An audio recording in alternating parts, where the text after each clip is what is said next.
Assalamu alaikum viewers. Subscribe and press the bell icon to get latest sports news. अस्सलाम वालेकुम नाजरीन, NA sports release के साथ मैं हूं अब्दुल्ला बलोच।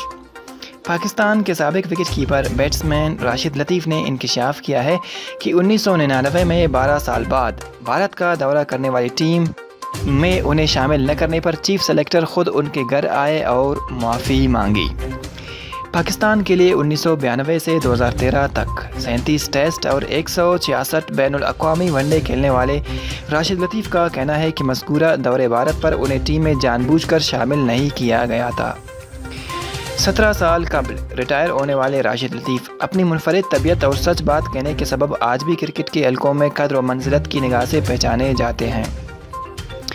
खुदादाद सलाहियतों के हामिल विकेट कीपर राशिद लतीफ़ को 1999 में 12 साल बाद भारत का दौरा करने वाली 16 अरकान पर मुश्तमिल टीम में शामिल नहीं किया गया था। वसीम अकरम की क़यादत में 3 टेस्ट के लिए मुंतखब होने वाली टीम के चीफ सेलेक्टर वसीम बारी ने राशिद लतीफ़ को आसिफ मुश्तबा और शाहिद नज़ीर के साथ रिज़र्व खिलाड़ियों में रखा गया था। राशिद लतीफ़ का कहना था कि दौरे भारत में उन्हें मुंतखब न करने वाले चीफ सेलेक्टर रात उनके घर आए और आंसुओं के साथ रोते हुए मुझसे बोले, मेरी कोई गलती नहीं। 1996 और 2003 के वर्ल्ड कप में पाकिस्तान की नुमाइंदगी करने वाले राशिद लतीफ़ का कहना था कि सन 2000 में सेंट जयसूर्या जब 3 टेस्ट के लिए टीम लेकर पाकिस्तान आए तो पेशावर के दूसरे टेस्ट में सईद अनवर उन्हें खिलाना नहीं चाहते थे। राशिद लतीफ़ का कहना था कि सईद अनवर ने उनसे राबिता भी किया, ताहम टीम के हालात देखते हुए उन्होंने दिल पर पत्थर रखकर न खेलने में ही आफियत समझी।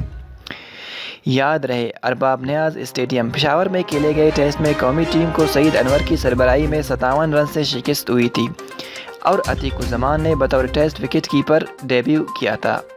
जी नाजरीन, NA स्पोर्ट्स रिलीज़ को सब्सक्राइब कीजिए ताकि हर रोज़ आपको इस तरह के मज़े की स्पोर्ट्स न्यूज़ मिल सके। और हाँ, हमारी वीडियोस को शेयर करना ना भूलिएगा।